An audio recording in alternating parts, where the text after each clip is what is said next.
Mame Mao Akwaba Efa Umbra Ghana Nsem TVGH so wafreme adwoa searching Ay3ka adia ewo na Afia no so onye mere enti Afia so say ga kan ka bi chere na mamu di wani bre be wie say Afia so say ga ya adia be ma na to Bawumia enye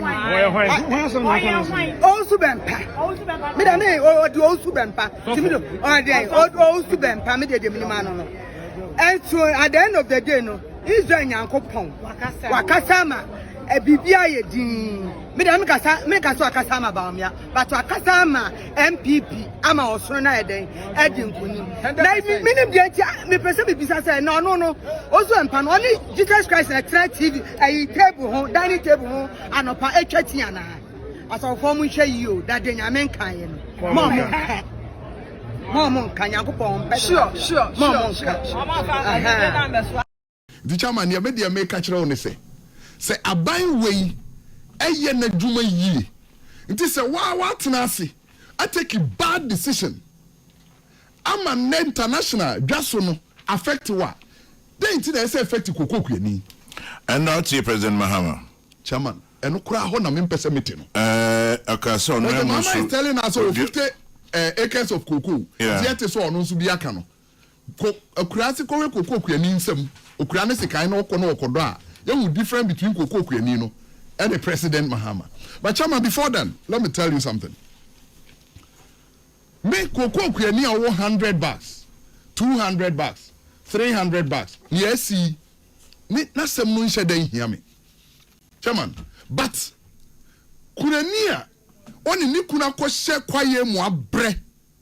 Na Coco, Nikuna Frim, na Busua Fua Koche. Amani kakra bi a onu nya 5 to 10 acres bags no chama ono that cocoa no na wodi ye ne hu bibia for the year ndi ne ye kan no enye cocoa ku ani te say president mama ono so 50 acres a won ko ho apafo do ma no na sem de ye kan wu ye ka cocoa maami kunani na ono ade sikan enye sikam fa apafo a ono na ekodo ni puom no ye kan Cocoa kuani na ono na etini Cocoa aso akogu ho abo aburu na ono atwi anyane Cocoa aba no abeton na sem na ye kan nti president mama so 50 acres da baabi na bi kura etimi di busumi mienu na won ko ho a omo ye adwuma wo mu ma no ono na sem no hia ye ne say ne ye medical doctors ye engineers ye professors lecturers no bebre professors smart to what yi e ma se hwini oni Cocoa onwo Cocoa. But Professor Masamo Bisane say from how many times in a year? Do I not say yet Cocoa swa? Can be canon as a can bottle.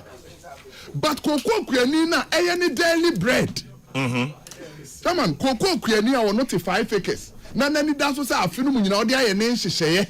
Say, and no now what the bed did be a venema. Never nursing training yatum. School fees na yatum. Hostel fee yatum. Never university fee no yatum. Hostel fee atum. Ne kania bo abai way atum. Ne transportation yenyante so. Laborers. Chairman, ye ho. I have found before abai way beba now for laborer, chairman, or the 70 cedis. Laborers the 120 a day. 120 cedis a day. From 70 cedis to 120 a day. A laborer will call the work for mama. Sanko Nina 70 year king. This are by the catcher is a cow cocoa.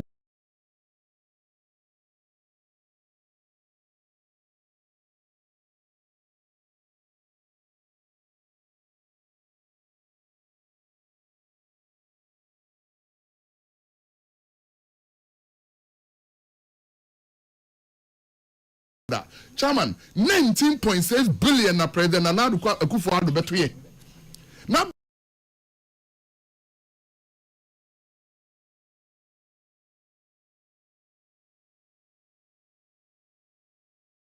Na so beto 193,000 roll over. Na Brenasu Cocoa so more than 38%. President Akufo-Addo and Kanche Kuyani say nam hawa mabeto enam car ma beto ni rover ntino me tu kokoo no so this a chama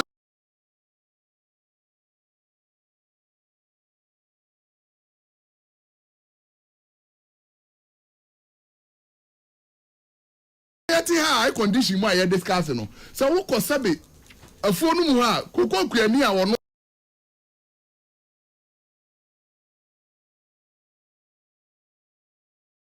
oni sika fa apafo na ne basi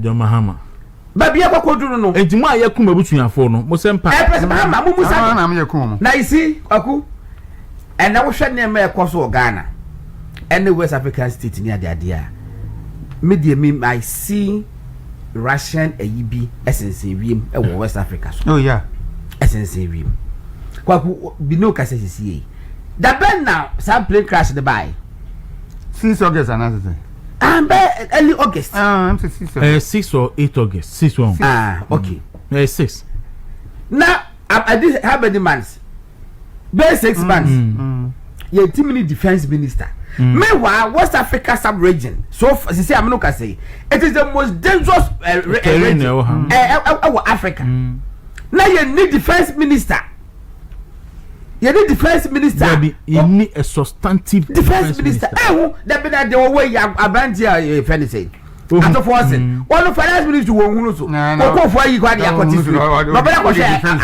so ni your defense so kwaku we are living dangerously as a people.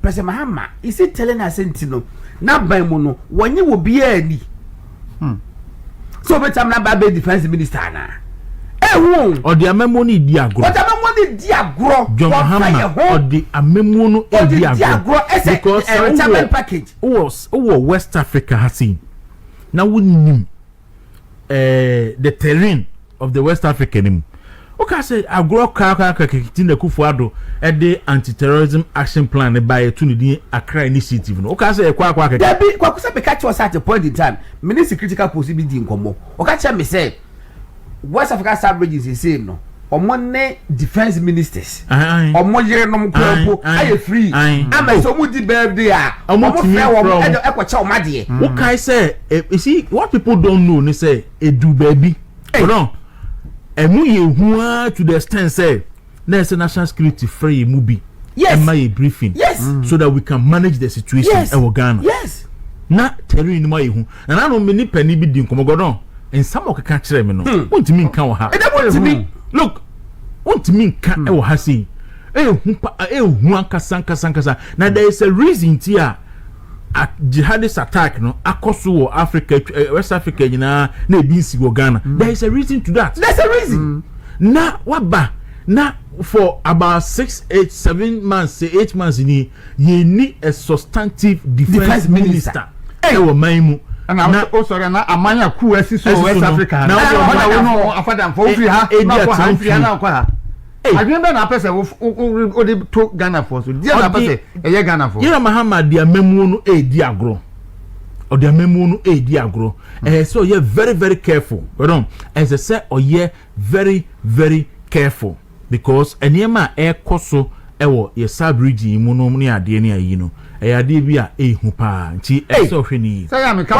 Ghana ha no the esi basa esi West Africa ni bi ntimi nsi ha ba ni paboni for no person mo friend this for so ne bi si Ghana ha asem ma kan o say ba o mo person mo friend this for so John Mahama na mo kwan ana sa ne ma na ekoso because o ntimi emetre Ghana for say ntwa ba ma ma president na Ghana for to aba ma be president wi a wo de ho akoboku fo as you say and the president will bo yasebo kafa boko crisis che and NPP na all the terrorists in the movement in na back towards Ghana because bibia na eba say one more mu di ewu holo kwaro mo sa pe ba bia kwotete e to be somebody Ghana be save him yes tom on be sa no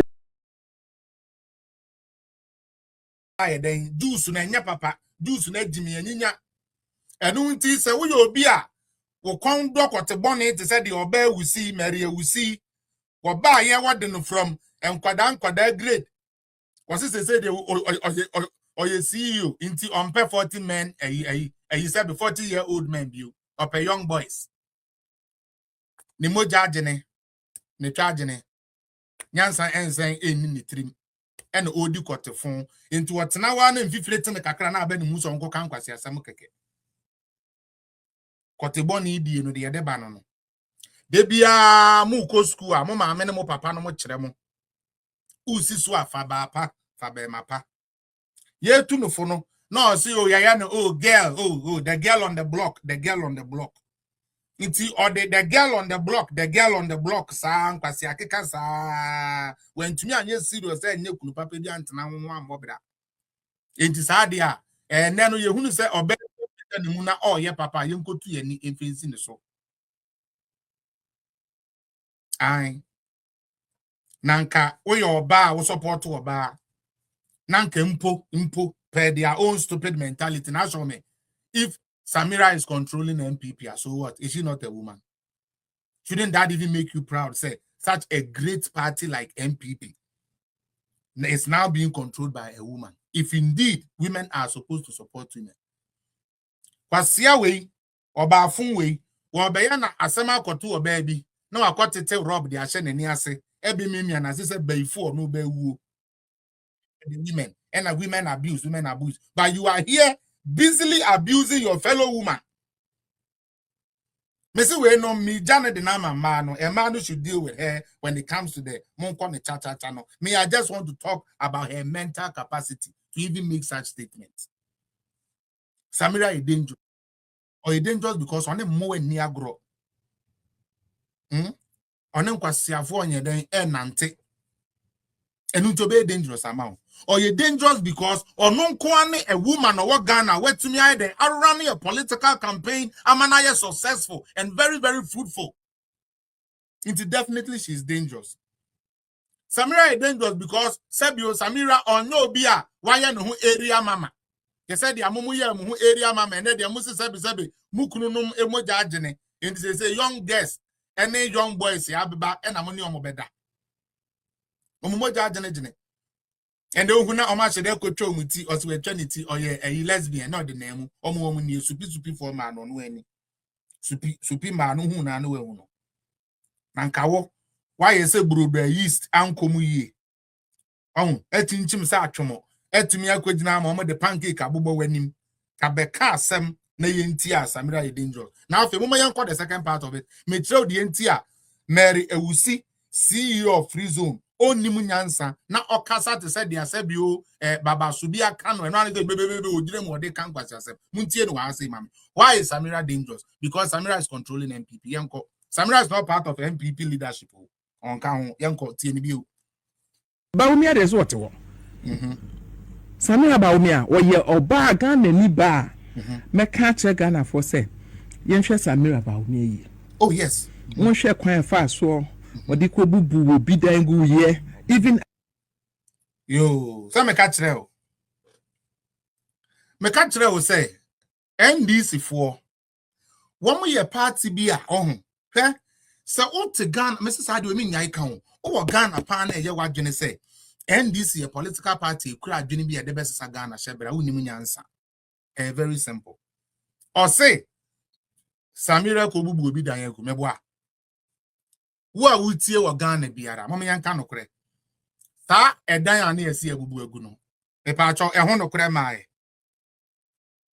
me pa cho nokore ne baaye no Samira din wo omo de ye campaign o ena Samira ko bubu obi dan egu wo mo ba ba mu 2025 ena sa nokore ne be ye den ebeda adie adentia the building in effect na nkasa no has nothing to do with Hajia Samira Bawumia.